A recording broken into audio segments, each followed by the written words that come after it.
For someone who describes himself as being shy, having dropped out of college over a required public speaking class, 46-year-old Butch Anthony sure has done his share of interviews. He's been profiled in the New York Times as a self-taught artist, builder, and local hero, a man documentarian Les Blank describes as a national treasure. Art encompasses every inch of this 80-acre family compound. From his stunning log house, which he's been working to build and perfect for the last 20 years,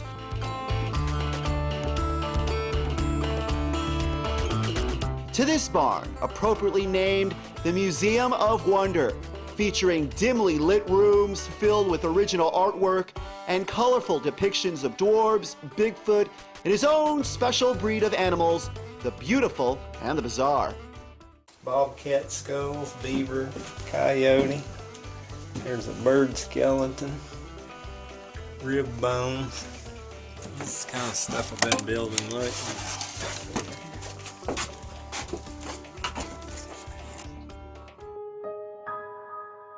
This 6'1" man, who only wears denim overalls, began creating at the age of 14. Oh, well, the art, I didn't know anything about art when I was little. I just wanted to fool with animals and fossils and stuff. Yeah, I went to Auburn and studied zoology, but that's because I found those dinosaur bones, and the professor over there talked me into coming over there. So I've done a bunch of everything. Junk dealer, barbecue restaurant, had a little barbecue shack on the side of the road. Sold snow cones out of a little shack up on the highway. Planted pine trees. That was a hard job. Barbecue place, everybody was complaining, oh, my barbecue sandwich is cold. They're complaining about everything. But it wasn't until 1994 that former barbecue caterer began using his creative talents to make a living. Just start going, just start making it. Don't just lollygag around. Oh, this is cow bones I found out in the woods. That's when a man by the name of John Henry Toney, a local plowman, dug up a turnip with a face on it. You know, John Henry was plowing my garden over there, and he found that turnip, and he drew a picture of it. And he gave it to me, and I took it to a little junk store right down the road, and we put it in there on the window, and I wrote $50 on it just for a joke, and some guy came along and bought it. So I said, hell, if he can sell one. Then I drew one and stuck it in there and put 50, and somebody came the next day and bought it. And since then, Butch Anthony has been collecting everything he can possibly get his hands on. From animal skeletons to all kinds of junk, he transforms it all into beautiful pieces of home decor and whimsical art. Just stuff I find in dumpsters and yard sales. I just make legs out of it. This is the backbone, cow backbone, and this is old shingles off a Victorian house back in the 1890s. These are the ribs.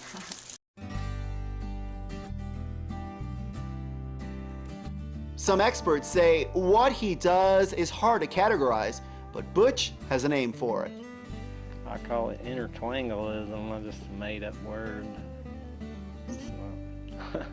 I don't like to put it in a kind of category with everybody else. It's one of my own categories, so I just made my own word up. And what's it called again? Intertwangleism.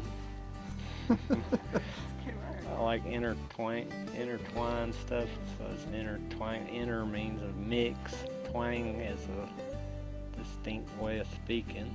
Ism is like a theory, so it's my own theory on mixing up. His current specialty, ornamental bows and chandeliers pieced together with cow bones and twigs chewed by beavers. some old hammers, and these came out of a cotton mill. They're like when they all the old cotton mills up in Columbus. These are beaver sticks. See where the beavers chewed the bark off of there? So I let the beavers do the work for me. They clean the bark off, and then I get it out of the beaver dam. Some may see it as a bit eccentric. Some may not even consider it art, but Butch doesn't mind it either way.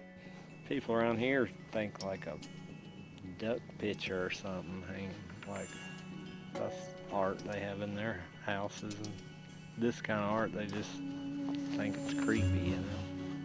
They don't get it. Does that make you mad? No, it don't make me mad. I don't want to see none of them anyway. I like the other folks coming. He says he's content and manages to draw clients from all over the world to see his work. His most loyal customers are 35 to 55-year-old women. In the art business, all these girls come up and just praise you and want to hug your neck and then give you money.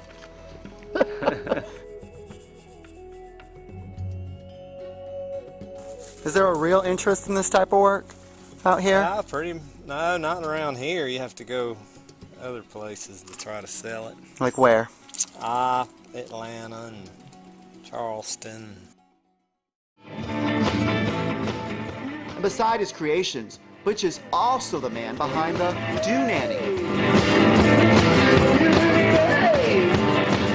an annual alternative folk art festival which brings more than 1,000 people from all over the country right into his backyard.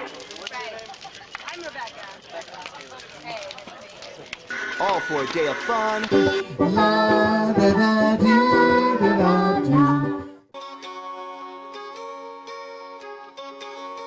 music, This song means a lot to me because, well, it's about dreaming, and I would say that most of us here tonight are people that believe in dreaming the dream. and of course, art exhibitions. Some American